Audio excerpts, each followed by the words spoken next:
Sega. This game is starting to be one of my favorite Sonic games alongside Sonic Generations. This is why I knew Sonic Lost World was going to be my first game that I will be reviewing. Don't worry about spoilers, as I won't show footage past the second world / first zone. Hope you enjoy this, and this is Sonic Lost World.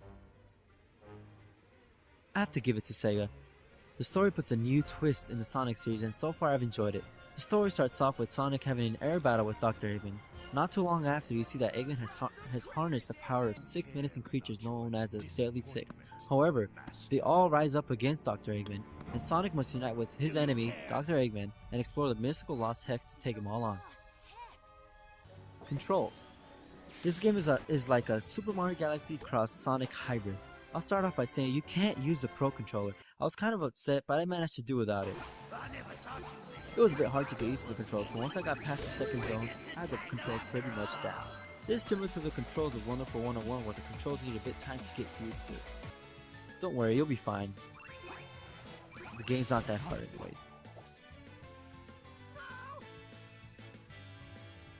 I noticed that Sonic is a lot slower in this game, but that is probably because there is some exploring to do all across the game.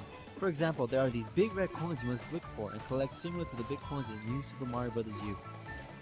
There are now 2 new ways to charge your speed. One is by holding the ZR button, which he charges by running in place, and called a dash. And another is by rolling into a ball, also called the spin dash, and is performed by holding the ZL and repeatedly pressing A. Though both have their own purposes, rolling into a ball is much faster.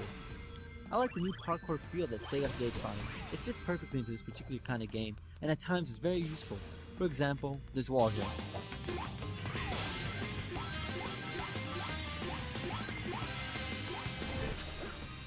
And grabbing onto ledges like these. Sega also gave Sonic amazing new moves and incredible powers. Okay, this has to be the first difficult Sonic game I've ever played. I love the difficulty in this game, and I feel like I get more buck for my money. I feel like the game does not hold your hand and leaves you to learn on your own.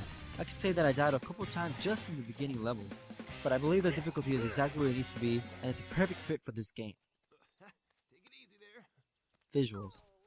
I don't think I need to say much for this. The visuals speak for themselves. There are 6 options you can choose from before starting up a level: settings, Miiverse, rankings, co-op play, time attack, and normal gameplay. The new leaderboard ranking settings allows you to view who is on top, and it ranges from your friends to national to worldwide.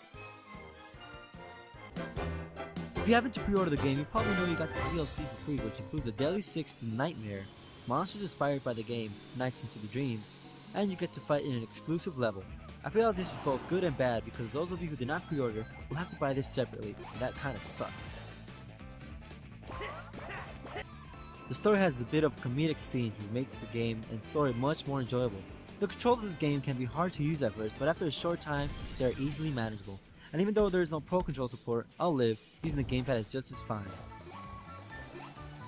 The difficulty for me is perfect, just as is, and it's a good dollar for my money. The visuals are beautiful and show what the Wii U is capable of. So my final score for this game is a 9.0. Go out and buy the game. Enjoy it yourself. Remember, subscribe and leave your thoughts in the comment section below. Thank you for watching.